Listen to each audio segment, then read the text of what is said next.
Welcome to Aaron Mahnke's Cabinet of Curiosities, a production of iHeartRadio and Grim and Mild. Our world is full of the unexplainable. And if history is an open book, all of these amazing tales are right there on display, just waiting for us to explore. Welcome to the Cabinet of Curiosities.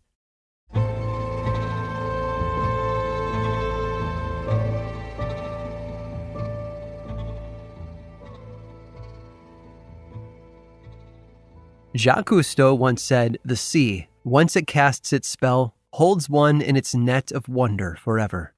And it's true. The sea is at once mysterious and graceful, like another planet below the waves. And although we don't know yet if life exists beyond the stars, there is a rich ecosystem of plants and animals waiting for us beneath the water's surface. Or, of course, sometimes the fish don't like to wait. Once in a while, they come up to see us for themselves. Like what happened in the Baltic Sea in the mid-1400s. According to the story, a particular fish had been captured and brought to the King of Poland, Sigismund I. Sigismund was fascinated by the creature and he decided to keep it. The fish was described as being large, larger than any fish anyone had ever seen before, with scales all over its midsection and flippers like a man's hands. Its pointed head resembled a mitre, or the headdress donned by bishops in the church, earning it the nickname the bishop fish. A wild animal, however, had no interest in living with the king. It longed to return to the open water where it belonged. No one quite knows how it happened, but a small group of Roman Catholic bishops managed to meet with the fish. Any records that existed regarding their interactions have been lost, or are maybe stored deep within the Vatican archives. However, even without the official written account, one thing is clear: the bishop fish did not want to be there. In fact, it said as much. In a way only a fish could. It may have been how it flapped its flipper hands or splashed the men with water. Whatever it did, it inspired them to go to the king and plead for the creature's release back into the wild. Sigismund, though, was unsure. After all, how could a fish, even one as strange as the bishop fish, tell them it wanted to go home? But after some time, he agreed to set it free. The bishops carried it to the sea and released it into the water. Now, most animals don't thank their captors when they're released. They run or swim as fast as they can away from the perceived danger. But the bishop fish didn't do that. Instead, it turned around and made the sign of the cross to the men before it disappeared into the water.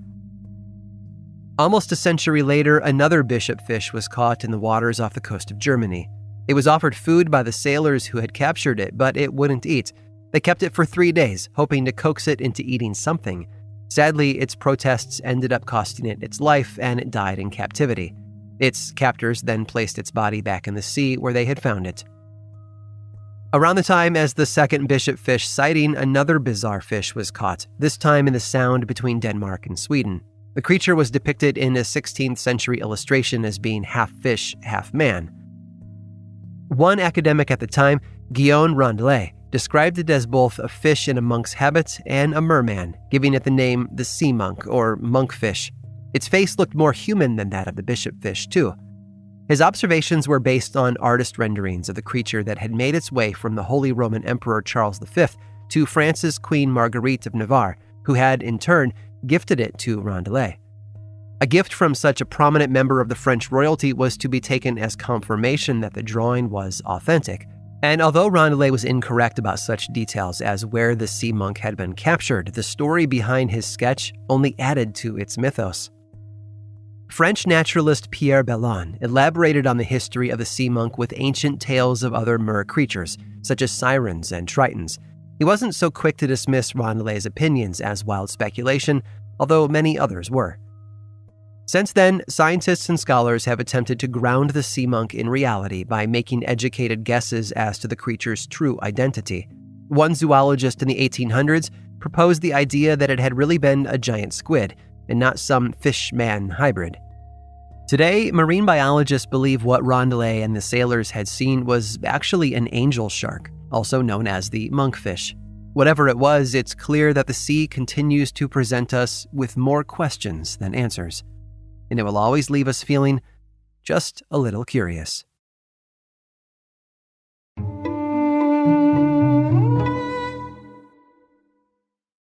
1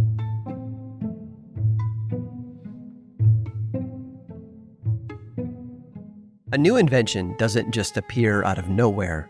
Years of research and development go into the creation of a brand new product. In his many attempts to find the perfect filament for his incandescent light bulb, Thomas Edison famously said, "I have not failed. I've just found 10,000 ways that don't work." The inventors of the typewriter might have said the same thing.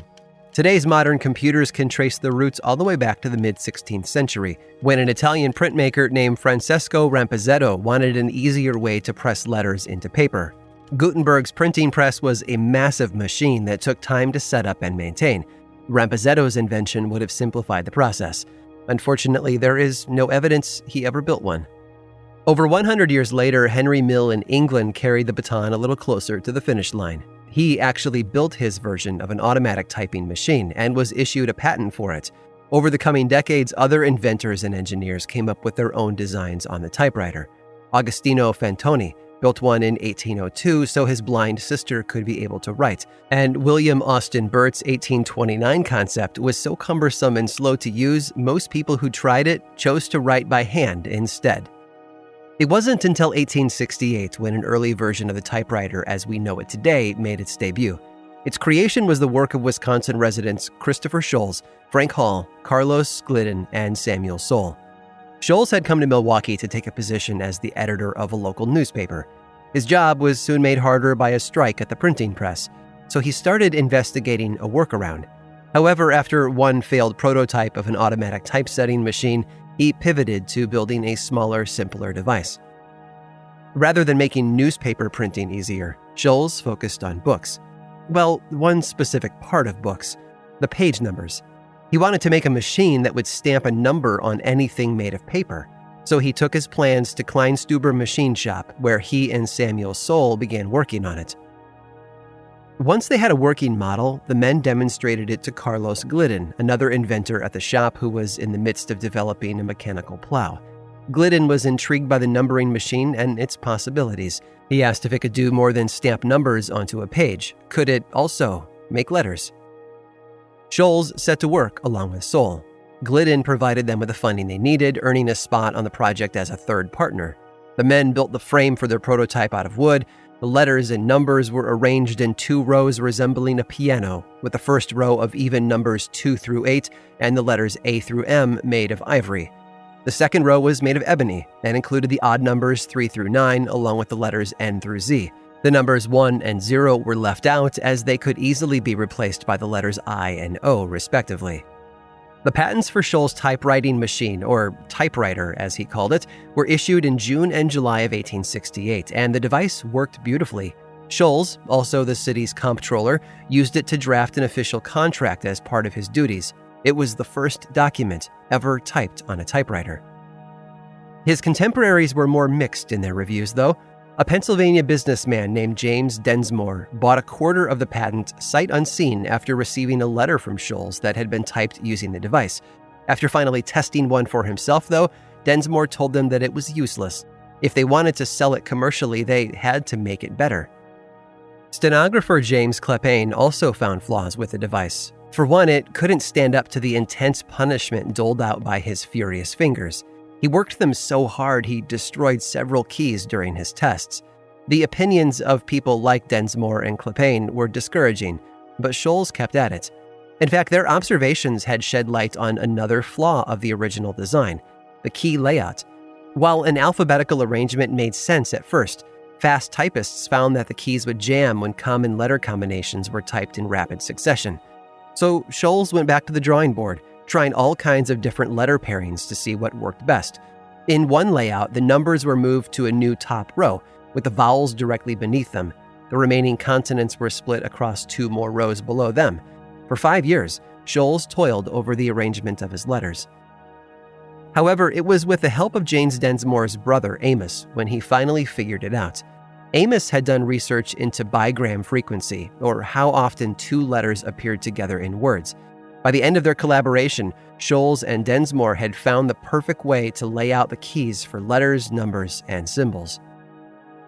In 1873, the manufacturing rights to the Sholes and Glidden typewriter were sold to the Rifle Company, E. Remington and Sons. They tweaked the key arrangement by repositioning just a few of the characters. resulting in a wholly unique layout named for the first 5 letters in the second row: Q, W, E, R, T, and Y. We still use this layout today, nearly 150 years later. It can be seen on everything from computer keyboards to tablets, right down to the smartphones in our pockets. Though today, we call this unalphabetic arrangement of letters by a far simpler name: the QWERTY keyboard. I hope you've enjoyed today's guided tour of the Cabinet of Curiosities. Subscribe for free on Apple Podcasts or learn more about the show by visiting curiositiespodcast.com. This show was created by me, Aaron Mahnke, in partnership with How Stuff Works. I make another award-winning show called Lore, which is a podcast, book series, and television show, and you can learn all about it over at theworldoflore.com. And until next time, stay curious.